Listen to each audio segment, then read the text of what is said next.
that kind of love to it. You're very forgiving. You will forgive someone that you love in a way you wouldn't forgive a stranger. Absolutely.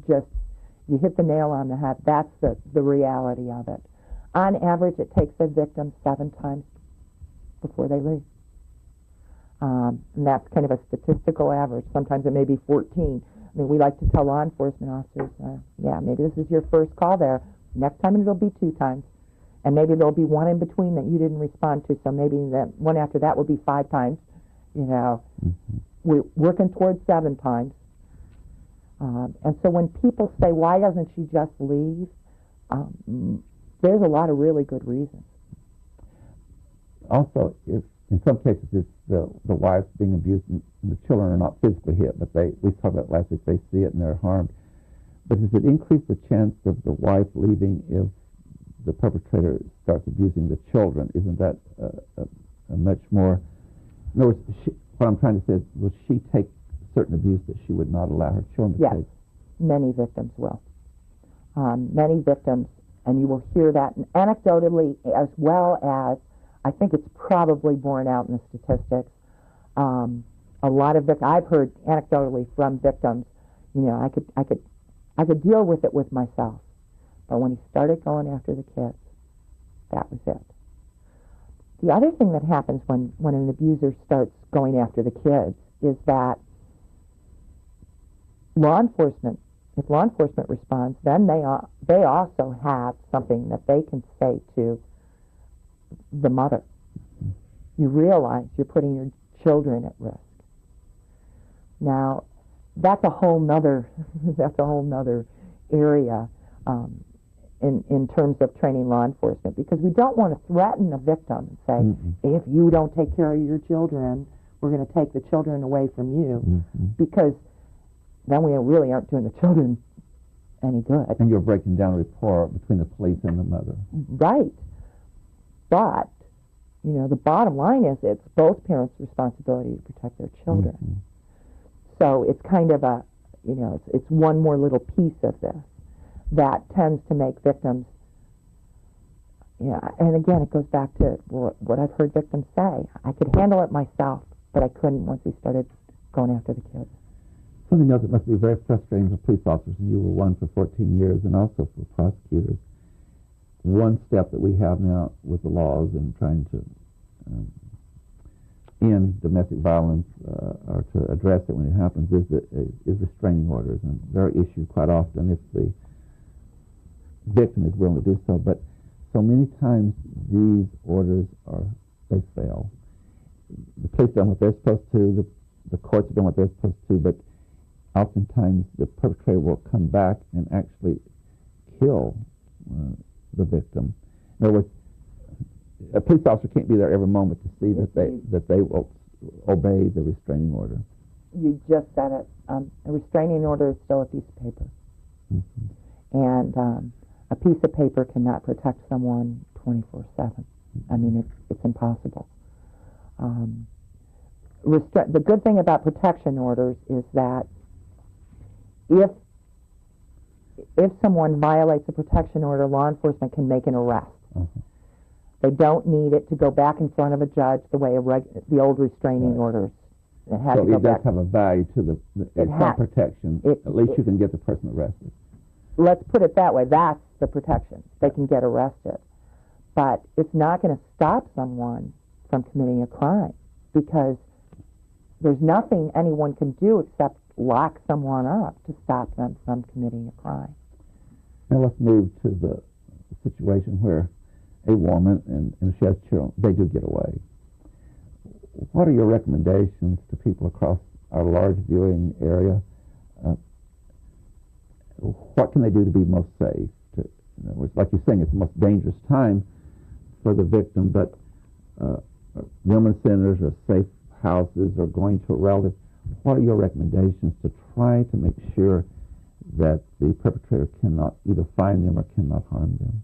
Well, I still would recommend a protection order, that the victims seek a protection order. There are methods of getting a protection order and keeping the victim's location, address, secret. Okay. And that's on purpose, so that the abuser won't know where they are. So I still would recommend that.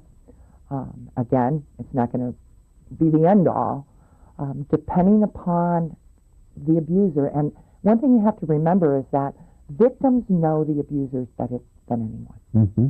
The victims are the ones who can tell us how dangerous they are. Yeah. One of the very first things I would recommend they do is that they sit down with an advocate and safety plan. Okay. And go through, a good safety plan goes through all of the options. And they can do this before they leave. They can safety plan before they leave. And Which in fact, is really a good idea. It's really a good idea because then you're planning for that that time when you have to run out the door split second, but you have a bag that has all the things you need in it. And you know where you're going. And you know exactly where you're going, and you know who you're going to, and they know you might come sometime, and it's all planned. So safety planning is a given. Shelters in our area and across the country should be secret locations. Okay. So no one knows where they are.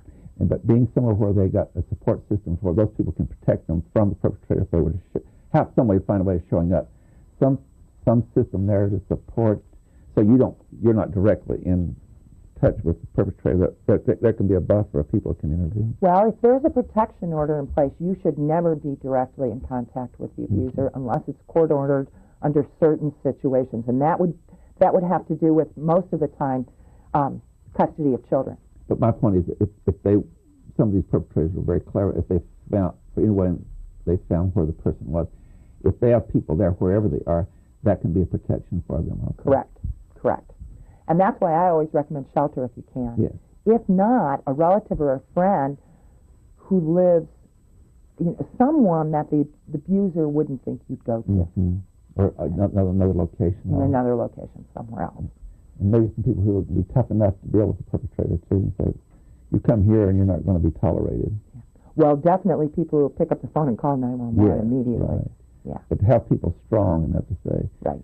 I assume a perpetrator, they know when they're up against a real challenge. Yeah, and remember something about most of these abusers. Their public persona is very different than their private persona. Mm-hmm. So most people, they may think this guy's just the greatest guy in the world. Mm-hmm. I mean, he's totally different at home, though. But you have to be aware of that. Yeah. We don't have a lot of time, but I know you have a poem that you'd like to read off the presentation. I'll let you do that now. Yeah, if you don't mind. I would like that. This is one I really like, and this was written by Portia Nelson in 1980, so I have to give credit where credit is due. It's called Autobiography in 5 Short Chapters. Chapter 1. I walk down the street. There's a deep hole in the sidewalk. I fall in. I am lost. I am hopeless. It isn't my fault. It takes forever to find a way out. Chapter 2. I walk down the same street. There's a deep hole in the sidewalk. I fall in again. I can't believe I'm in the same place. But it isn't my fault. It still takes a long time to get out. Chapter 3. I walk down the same street. There's a deep hole in the sidewalk. I see it there. I still fall in. It's a habit. My eyes are open. I know where I am. It's my fault. I get out immediately. Chapter 4. I walk down the same street. There's a deep hole in the sidewalk. I walk around it. Chapter 5. I walk down another street. And that's thanks to Portia Nelson. Sometimes in a poem or some kind of work like that, it's so powerful, it tells you what you said a minute ago about how many times that a person will take abuse before they make that decision not to go back into the hole. And that's, I think that's really clear, and that's helpful to individuals. Let's talk a little bit about both and we've said on the other program that sometimes it's the woman who's abusive, and great times been men, but you've indicated that it's increased, unfortunately, number of women too. So the same kind of policies apply to the man, that he's got to get out of that abusive situation. Correct. And think about it for a minute. One of the things we do have to recognize is that it's probably much more difficult for male victims of domestic violence to report. Mm-hmm. and to tell anyone. That really attacks their ego and their self-esteem. Right. And we talked about some of that again on the last program. Right. But this whole way our society sees the role of men and women puts us into little holes, and we're supposed to fit in those holes. And when you have a male who's being abused, it doesn't fit into the right hole.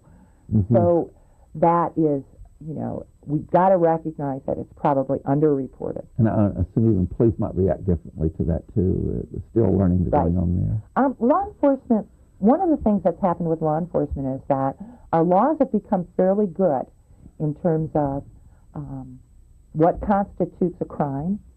And many departmental policies say that if there's a crime, there's probable cause to believe that a crime has been committed, you're going to make an arrest. And it doesn't matter what you personally think about it. Because the law is clear now. Because the law is pretty clear. This weekend, I was watching kind of a humorous show. They have these videos of things happening to people. And I was thinking about doing this program, and there's a young boy, like 6 or 7, and there's humor in all these little things that happen. And he got hit with a ball, and his dad came up to him and said, "Now don't cry.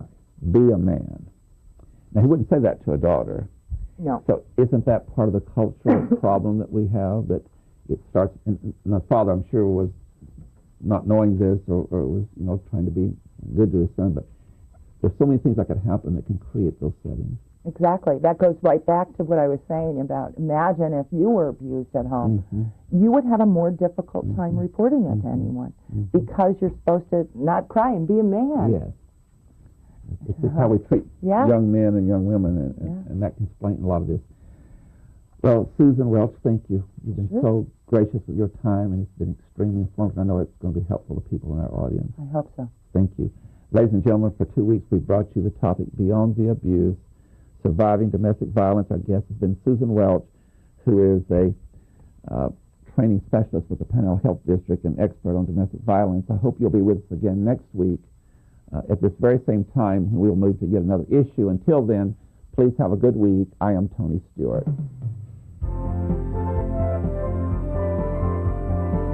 Recorded on the campus of North Idaho College, Public Forum is the longest-running in-house college production on PBS.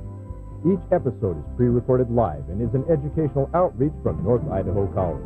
Please join us at this same time next week for another edition of Public Forum on this public television station.